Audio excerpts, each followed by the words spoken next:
তো আজকে দেখাবো সৌদি আরবের বাসাবাড়ির ছাদগুলো কেমন।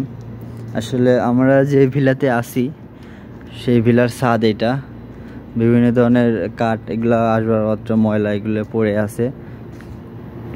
আর সৌদি আরবে প্রত্যেকটা বিল্ডিংয়ের ছাদে এরকম করে একটা বেড়া দিয়ে থাকে, মানে রাস্তা দেখা যায় না, বুঝছেন।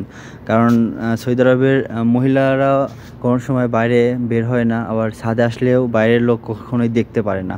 এই জন্য আসলে প্রত্যেকটা বাড়ির এরকম ছাদে এরকম চারদিক দিয়ে মানুষ, আমার একটা মানুষ কয় ফিট হয়, 5 ফিট 6 ফিটে এরকম, এর বেশি মানে এরকম দেওয়াল দিয়ে রাখে। এখানে এসি আছে। তো এটা হচ্ছে আমাদের রুমের উপরে ছাদ।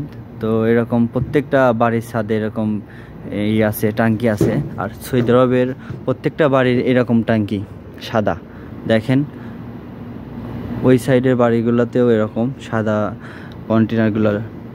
বাংলাদেশে যেমন কালোগুলা চলে, তো এই জায়গা সব সাদা। দেখেন আমি জুম করে দেখাচ্ছি, প্রত্যেকটা বিল্ডিংয়ের ছাদের উপর যে টাঙ্কিগুলো এগুলো সাদা।